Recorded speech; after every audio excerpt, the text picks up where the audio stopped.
Afternoon, everyone. Thank you so much for taking time out of your afternoon for joining me today.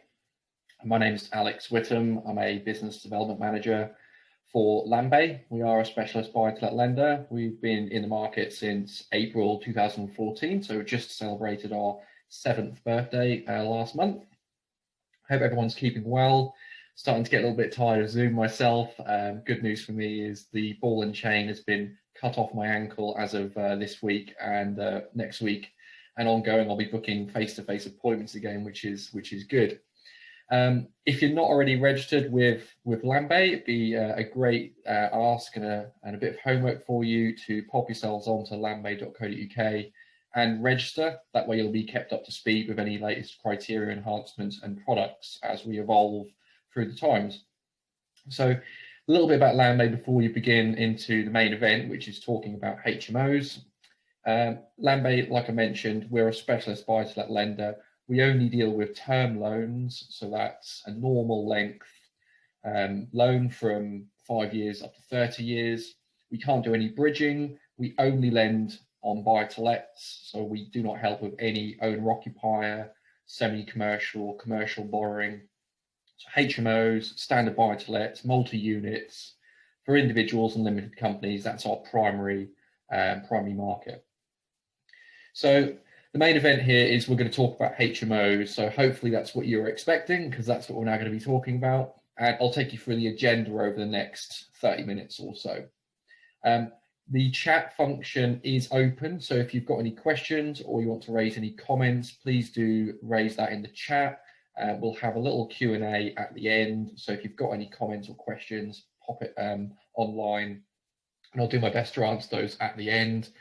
This is a recorded presentation as well, so it will be sent out afterwards, as well as the slides for your future reference. So the agenda is, what is a HMO? That's what we'll start with talking about, the definition of a HMO, licensing and planning permission, what they are, when they're needed, Article 4 and the impacts that has specifically when looking at HMOs, why people invest in HMOs and what the surveys are telling us, different types of valuation for HMO properties, how Landbay can help, and we'll end with questions you can start to think about including in your fact find to enhance the quality of that, to make placing mortgages a little bit easier. So the three main objectives that we want to make sure we achieve over this session are to increase your awareness of rules and regulations for HMOs, to help you educate your clients, and finally, as touched on a few seconds ago, to help you place HMO mortgages with the right lenders first time. There's nothing more frustrating than placing it with one lender, it falling out of bed, and then you have to place it again. You don't get paid twice, do you? Now, little caveat here, over the next 30 or 40 minutes, I'm not going to make you a subject matter expert on everything to do with HMOs. However, this will be a very good start. For those that are on this session who already deal with HMOs and consider yourselves as well educated, this may just be a refresher or a reminder session. But in all circumstances, especially when talking about local rules and regulations, refer to your local authority website. There's a wealth of knowledge at your fingertips on the wonderful World Wide Web. So hopefully you can hear me and see me okay. If ever the internet drops out or audio becomes an issue, I'd be most grateful if somebody could just pop a note in the chat function so I can keep an eye on that and try and tackle any technical glitches. So what is a HMO? Now, the definition of a HMO changed in October 2018. It's been simplified now. The new definition is a property occupied by at least 3 tenants, forming more than one household, sharing facilities such as a loo or a kitchen with other tenants. Now, I've put in red here that lender definitions can vary, and that's because some lenders will allow up to 4 or maybe even 5 tenants sharing facilities, forming more than one household, to actually be submitted on a standard buy-to-let product, providing it meets lots of other criteria. So just because a property type is defined as a HMO according to the gov.uk website, don't automatically assume you need to be looking at a HMO product. 9 times out of 10, or more than 9 times out of 10, you will need a HMO mortgage, but you might be able to save them some money and get them on a high street lender buy-to-let product. Off memory, and this is dated knowledge here, but it may still be correct, but please do check because I don't work for them. BM Solutions used to have the ability to allow 4 tenants on one contract, sharing facilities, forming more than one household, to be submitted on a standard buy-to-let product. But that's old knowledge that may no longer be true. So there's just one example of a lender that might consider that type of loan. So where are they? Where would you see a HMO? Now, commonly, of course, they'll be in city centres, they'll be in areas with good transport, they'll be near hospitals, unis, business parks, areas with dense employment, and so on. If you haven't already guessed from my Norfolk twang, I am born and bred in Norfolk. I'm actually in the heart of Norwich myself. And Norwich, you may know, has got the University of East Anglia. It's got the Norfolk and Norwich University Hospital very close to me. Consequently, there are an awful lot of HMOs in my area. So that's not to say there wouldn't be a HMO out in the sticks in Norfolk. There may be, but they're going to be an awful lot more rare than they would be in the centre of Norwich, certainly near the UEA and the Norfolk and Norwich University Hospital. And they may well down value, they may be more difficult to place mortgages on, and they perhaps are seen as less strong investment properties than if they were in a popular area. If a top tip here, if ever you want to gauge supply versus demand, a very good website to use, I'm sure there are others, is spareroom.co.uk. I use that a lot, especially when looking at HMOs. It will show how many rooms are available, and it will give you the landlord supply and how many tenants are looking for rooms, and therefore the demand in an area. And what it will therefore give you an idea of is how much are people willing to pay for their rooms. Therefore, that will help you when you're submitting mortgage applications, rather than just licking your finger and putting it in the air and seeing which way the wind blows. You can actually quantify your numbers by doing some due diligence on spareroom.co.uk. And it can give you really good insight as to, is your area hot or is it not for HMO investment? Lenders use that, and I know valuers use that as well when looking at comparable evidence. And I also know investors use that tool. So for inexperienced individuals, perhaps coming for you for advice, that's something you can share as a top tip to educate your clients. So moving on to licensing now. Now, licensing for HMOs is not new. It's been around for around 15 years, just over 15 years. It was introduced in the Housing Act of 04. I think it probably came into effect around 05, 06. So it's something that those with some experience will be familiar with and used to navigating. My personal opinion is it was brought in to help combat overcrowding, problem landlords, properties that were just uninhabitable really, and in a poor, unkempt condition. With licensing, comes the need for usually a housing officer to come out to see the property before a license is granted. Therefore, they will stamp out any issues and make sure a property is fit for purpose and the landlord is fit and proper. So licensing is good news for lenders, because it means if we're lending on a licensed property, it's passed a recent inspection. It's good for occupants, because if they're living in a licensed HMO, they know the landlord needs to comply with certain rules and regulations. And it's good for legitimate landlords, because it stamps out any rogue landlords in the area, trying to take their legit properties and tenants away from them. You can check if a property carries a license just by using your favorite search engine. So I like to use Google. If I was to Google Norwich HMO licensed properties or words to that effect, I'll stumble upon the local properties that carry a HMO license. It'll give me their address, who is the owner of the license, when the license was issued, and when it's up for renewal. So again, lenders will use that, valuers will use that, and investors can use that to have a look at HMOs that might be in that area. You might be thinking, well, what properties need to be licensed? Do they all need to have a license? And I'll cover that now. So if the property is a large HMO, which is defined as 5 or more tenants, that property needs a mandatory license. So it's the law, it's the rules and regulations for that property to have a license. That's called mandatory licensing.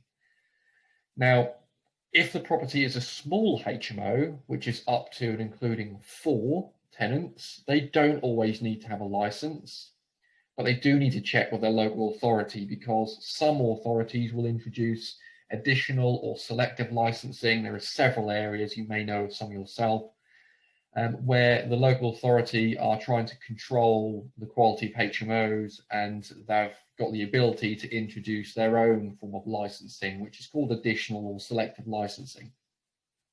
So the rule of thumb is 5 or more tenants, mandatory licensing in every area, has to get a license and pay the fee and have the inspection. They're not always physically inspected, but the majority are physically inspected. Up to and including 4 don't always need a license, but they do need to check their local authority. Now, costs for licensing do vary by the council. It's not universally set. Norwich, in my area, it's £140 per year for a license. The City of London was just over £1,000. So from the councils that I've looked at, it ranges between around 100 odd pounds to around £200 per year. So of course, when investors are looking at researching the HMO market, they have to factor in not only the cost of the actual license, but getting the property up to a licensable standard.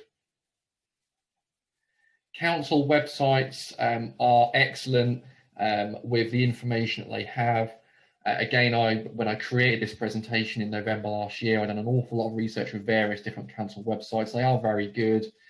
The difficulty is each council will have different interpretations of how they want a HMO to look and feel. For example, they may have different kitchen sizes that they want on a certain number of people living there. They might have a certain dimension requirement for each livable room. They might have various different things, fire safety standards and whatnot. So there's no one-size-fits-all HMO. If you had an investor who had an infinite amount of money and they wanted to buy properties and use them as HMOs, they couldn't just look at one list, create that property and it fit in every single area. They need to check each individual area they're investing in to make sure it's suitable. And just going back to the definition of what needs to be licensed, the definition in Wales for what needs to be licensed is also 5 or more tenants for mandatory licensing, but theirs is on 3 or more stories as well, forming more than one household. Whereas in England, it's just 5 or more tenants. Wales, it's 5 or more tenants with a property split over more than 2 stories. So let's have a look at these varying rules for HMOs. Now, in front of you on the left here is the Ministry of Housing, Communities and Local Government guidelines for local authorities regarding HMOs. And under section 3.3, I've just picked one little snippet here for minimum bedroom sizes. The guidance says the minimum room size for one person over the age of 10 is 6.51 meters squared, but for 2 people, it's 10.22. So that's what the government guidance is regarding minimum bedroom sizes. But here's an example of where I'm from in Norwich, and you can see that whilst the government is saying the minimum for 2 people sharing a room is 10.22, Norwich want 11.22 meters squared for 2 people sharing. So there is some disparity between different local authorities, because the government sets the minimum, the local authorities set what they want. So consequently, people need to be, really on their toes and not on their heels when investing, because they have to research their area. So what happens when people get it wrong? So landlords do get it wrong, whether that be through ignorance or intentional. Here's an example of when it goes really wrong. This is an article from March this year.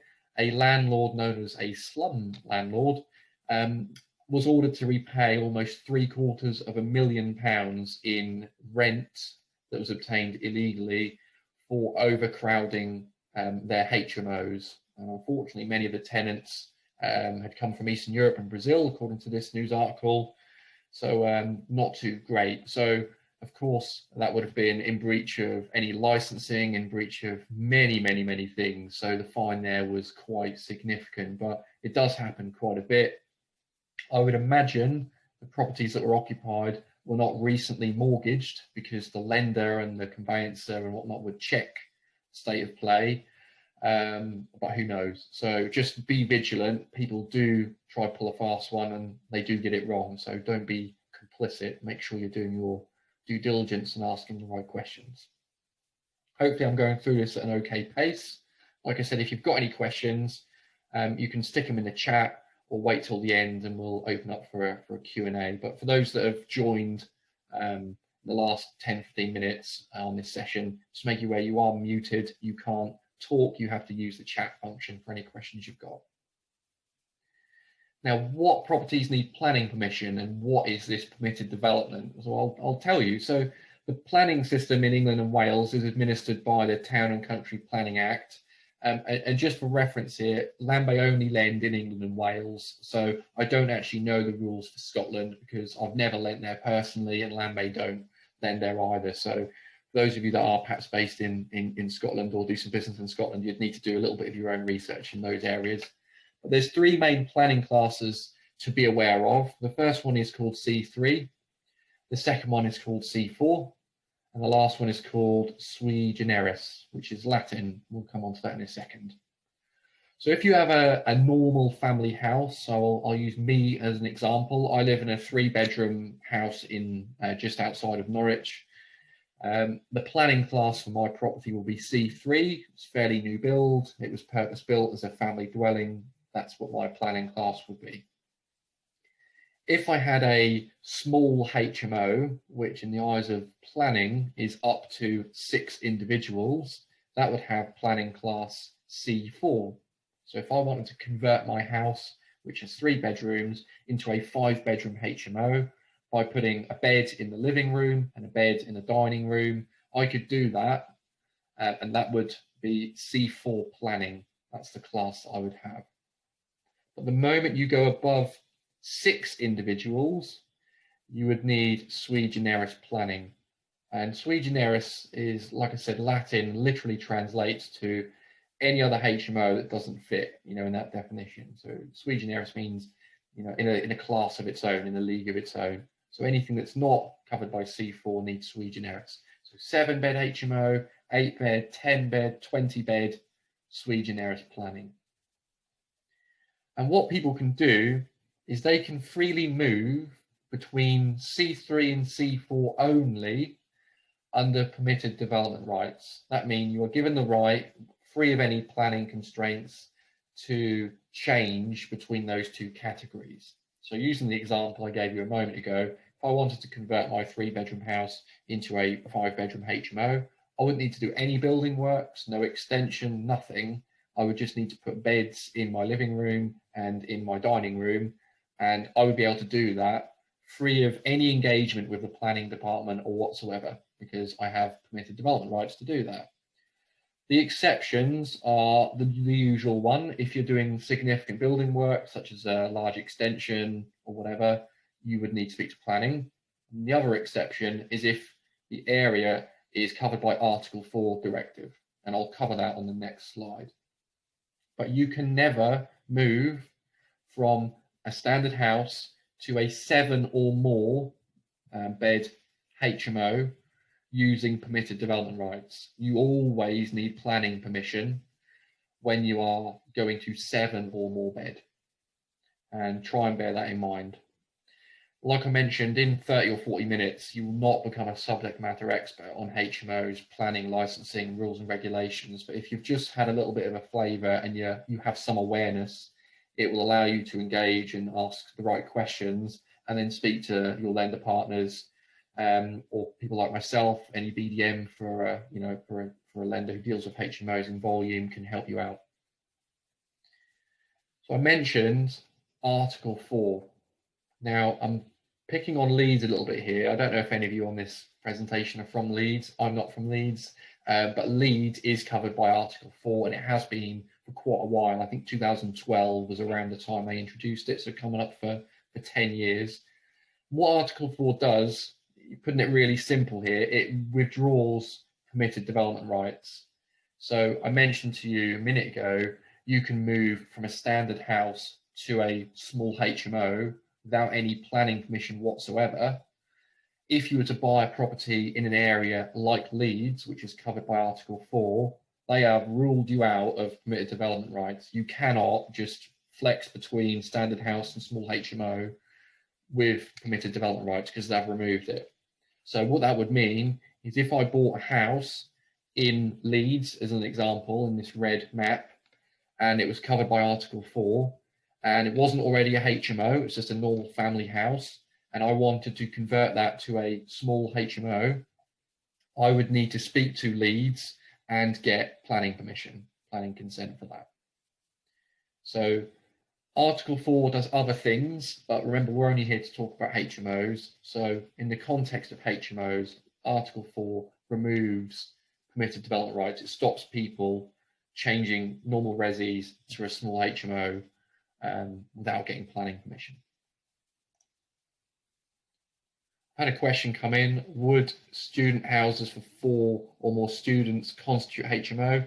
If you mean a normal property that's not in a campus converted to a student let, then yes, that would constitute a HMO, because the moment you go to 3 or more unrelated individuals forming more than one household sharing facilities, it would trigger the gov.uk definition of a HMO, and therefore it would constitute rules and regulations for HMOs.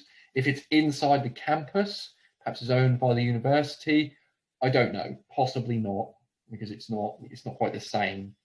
So Diana, I hope your question was about standard houses and flats outside of a campus, and the answer to your question is yes, student accommodation for more than 3 individuals would constitute HMO and need to follow rules and regulations. Hope that answers your question. If not, pop back in the chat and we can try and cover it off in more detail. So here's a couple of examples. I've let this cat out of the bag already on an earlier example I gave you. I'm not going to ask or pick on anyone here. This is just food for thought. Here's the first example. A client has said to you they want to buy a 3-bedroom house in Norwich, and it's got a large living room. And the client wishes to convert the living room into a bedroom and rent it out as a student let. That's all they want to do. Now, for your reference, Norwich does not have Article 4, and it only has mandatory licensing. There's no additional selective licensing in my area. So as a result, what do you think the client would need to get on that property in the way of licensing or planning permission, if anything? Let's have a few seconds to think.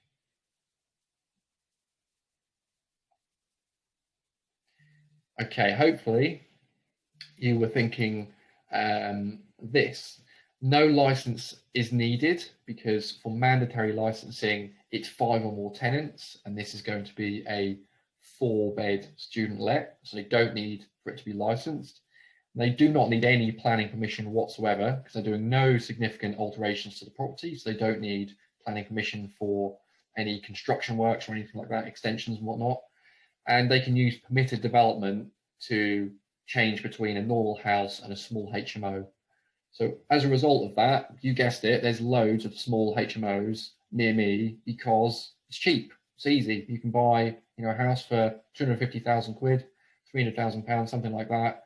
That's got plenty of space, plenty of room, that's perhaps in a mile or 2 radius of Norwich. Convert it to a HMO. All you've really got to do is be mindful of the usual rules: fire safety, gas safety, electric safety, and you're good to go, hot to trot. The other example, client buying a 5-bedroom house in Norwich, and they intend to convert 2 rooms into bedrooms. So turning a 5-bedroom family dwelling into a 7-bed HMO. Do you think they need anything in that scenario?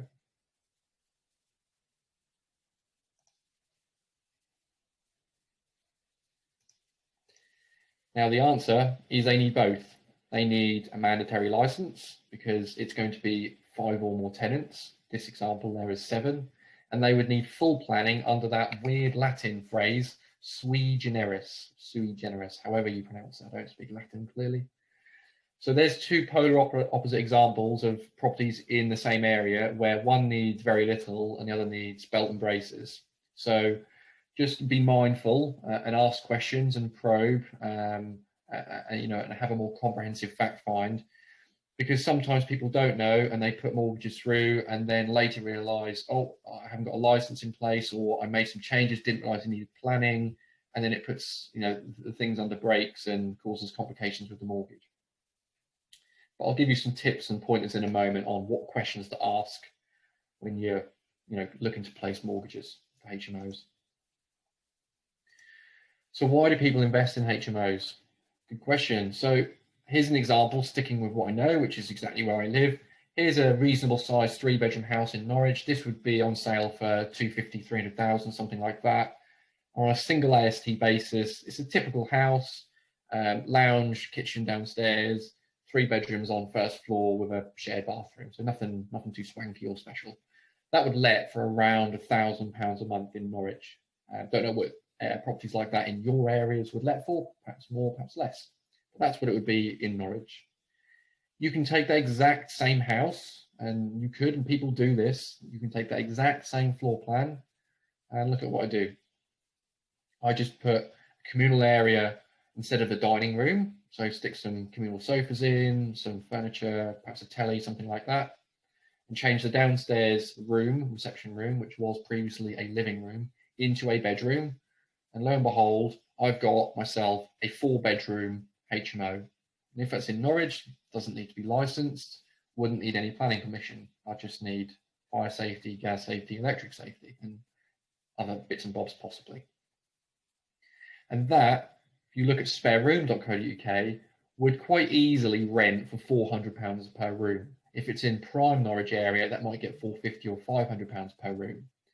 So investors get very attracted to certain areas where there are hotspots. There is a lot of demand for HMOs, and there is a lot of demand in Norwich for HMOs because of the university campus and the university hospital.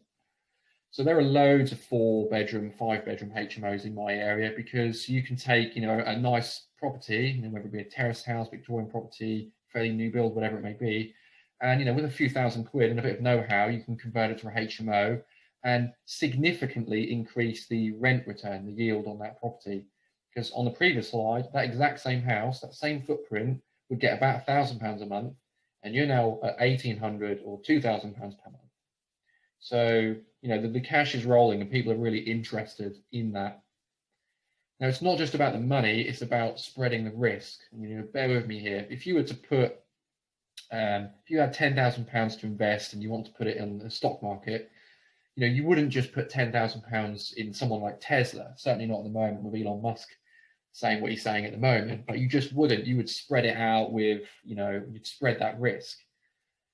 You would do the same if you could with property. You wouldn't have a portfolio of 50 single lets, I doubt. You would want to dabble with HMOs because you're spreading that risk out. If you've got some HMOs in your portfolio, whether you're a first-time landlord or really experienced property tycoon, you're then giving yourselves opportunities for collecting some rent in almost every scenario on your property, rather than possibly no rent at all. We've just gone through a pandemic, people's income was hit, people are losing their jobs, they might have another job fallout when furlough probably comes to an end later this year. And if you lose your income, you can't pay your rent. It's as simple as that. The landlord has a void period, they get nothing, or certainly very little. And if all you've got is single lets, you're in trouble. You're really going to have difficulty. But if you've got a portfolio of HMOs, and they're 4-bed HMOs, you've probably got 4 households, all unconnected, all have got their own separate incomes, and you'd be really unlucky for all of them to be unable to pay you rent. unless the property was completely vacant, which is very rare. So whilst occasional voids and partial voids are commonplace on HMOs, having HMOs in your portfolio gives you that surety that you've got a pretty good chance to get rent from the majority of your properties. The ideal goal be at 100% occupancy all year round. The reality is that probably won't be the case, but if it's at 70 or 80%, you're covering your mortgage, your overheads, and you're probably still pocketing some spare change as well. And when we reference that sort of information with surveys, the large buy-to-let Britain report, which was carried out in 2019, so it's a little bit dated now, showed that 51% of intermediaries were approached by landlords looking to diversify their portfolio, and that was into things like HMOs, multi-units, holiday lets, commercial, and so on.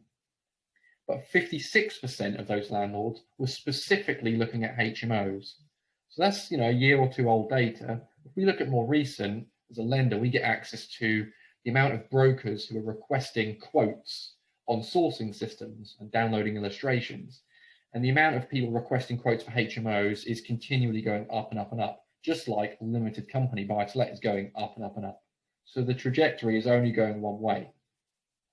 So if you're not already looking at HMOs or you're unfamiliar with HMOs, you've done the right thing by joining this session and improving your knowledge. But make sure you're talking about it. And if you need any help and you want to discuss on a more one-on-one basis, do give me a call. So we're doing okay for time. We'll have a look at the different types of valuations.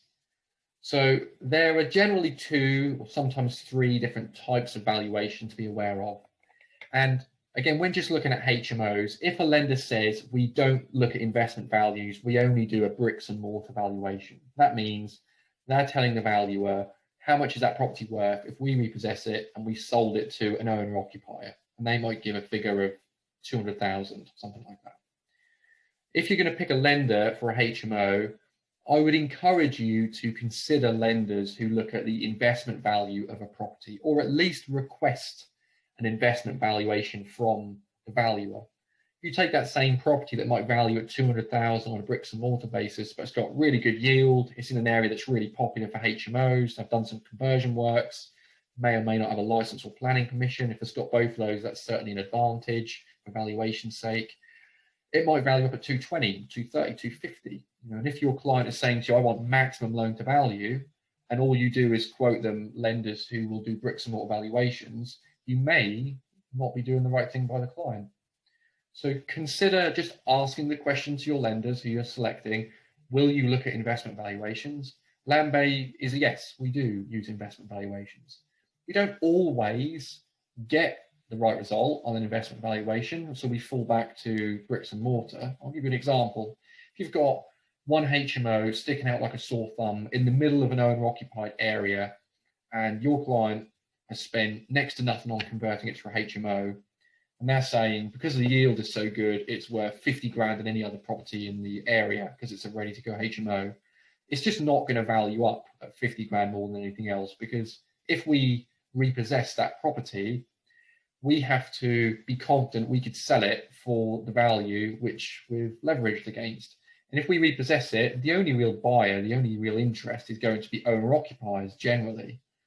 So just because a lender says we will always get an investment valuation, it won't always come good. And those that are on this presentation, I'm sure you may have been burned or had issues with that in the past. So you can do your own due diligence, ask the client, is it in an area with lots of HMOs? Have you done conversion works? Is it licensed? Did you need to get planning permission? All of those things, if you get yeses to a lot of those, will give you a really good steer that the property might value up over a bricks and mortar style valuation. The third one is a red book valuation, commonly known as a commercial report or commercial valuation. I'm sure you would have seen it. It's about 50 pages long. It's really, really detailed, a lot more expensive.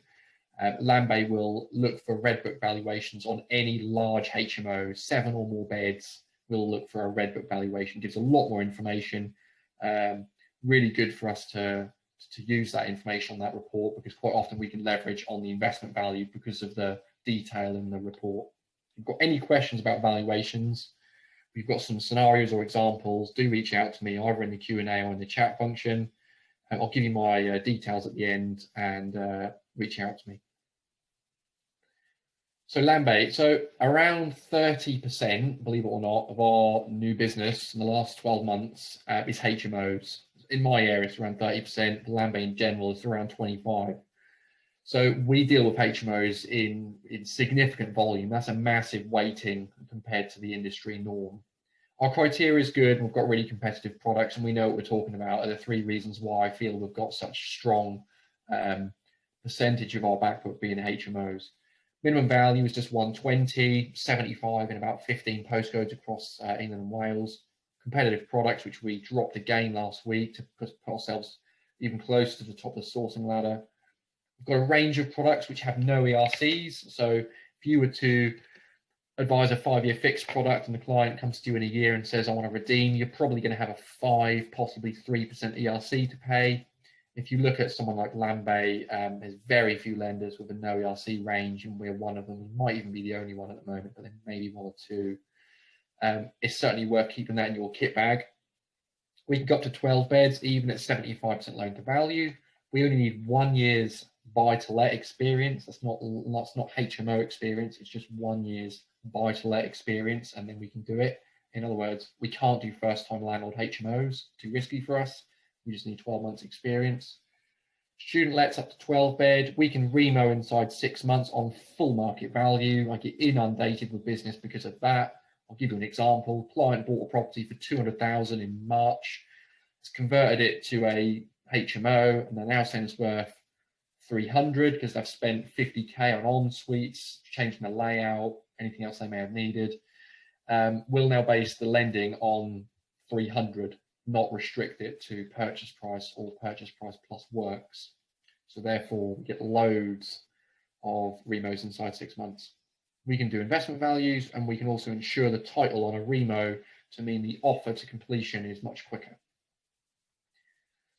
So we come to the last slide, really, and I wanted to end on what questions would I, if I was broking a HMO deal, what would I be asking in my fact find to give me all the information to help me engage with my lenders, answer their questions, check it meets their criteria, make sure I'm giving myself the best shot, that it doesn't fall out of bed later down the line.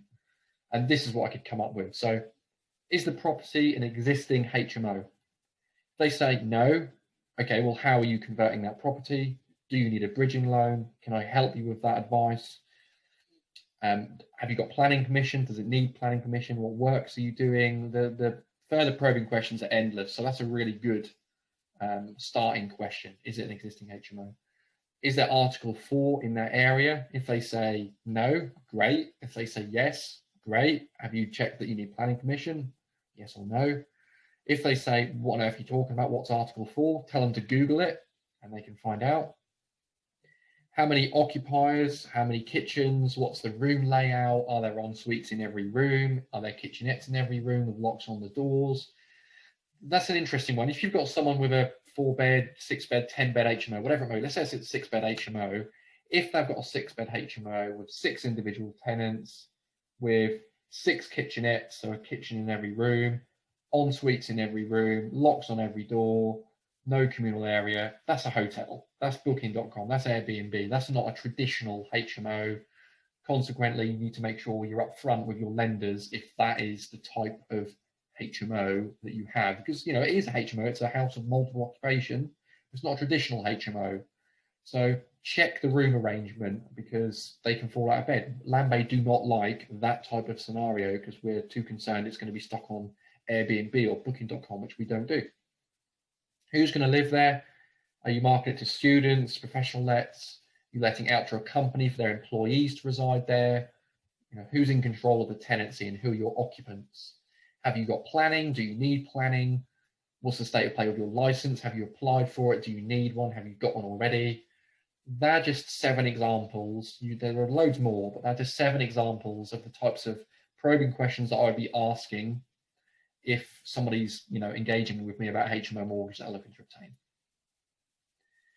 My final tip is be extremely vigilant on rent to rent or subletting on HMOs. I'm quite boring, so I do use things like YouTube just to try and keep up to speed with what these investors and property tycoons are pushing to the market, to what's the new thing, how to get rich quick, no money down deals. I'm sure you've heard of all this sort of stuff before. Rent to rent is like, it's in fashion at the moment, is all I can really say, to be honest. And it's where, let's say I'm a landlord, and I've got a property that's, a 5-bedroom property in Norwich, and someone's, kind of caught me at a good time for them. I'm a bit fed up with it. I've had some issues with my tenants, and I'm just looking for an easy ride. I might get 1,200 quid a month for that house on the open market, assuming it's always occupied. But this individual or company is saying to me, I will give you a guaranteed rent contract for a period of time, usually 3 or 5 years, and usually has a break clause in it at some point. What that individual or company is likely to then do is sublet that property, or known as rent to rent. So they might say to me, I'll give you £1,000 a month rent guaranteed for 3 years. I'm thinking, okay, it's £200 a month less than what I would normally get, but I want an easy ride.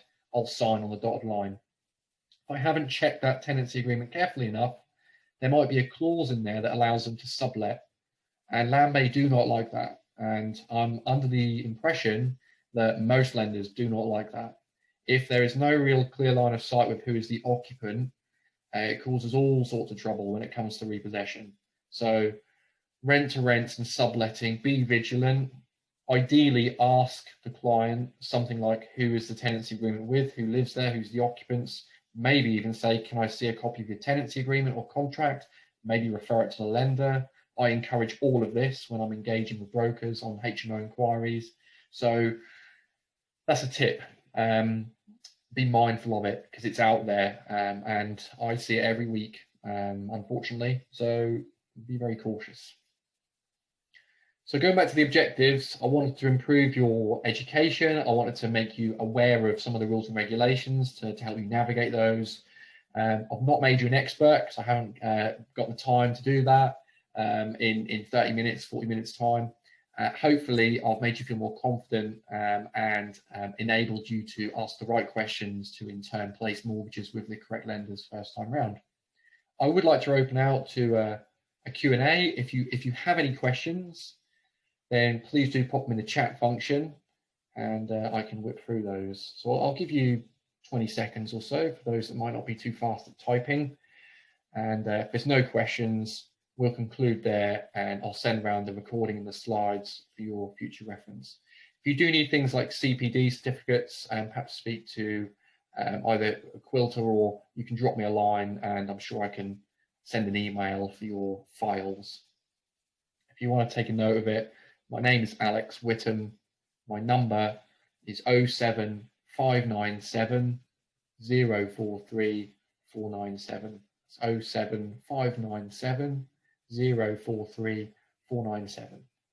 Feel free to get in touch. So far, there's no questions come through, so I'm going to assume that silence is golden, and my presentation has been so good that you know everything there is to know about HMOs. Some nice comments in the chat function, so thanks for that. I do appreciate your compliments. Enjoy the rest of your afternoon, and we'll end today's presentation there. Have a really good afternoon. Thanks for joining.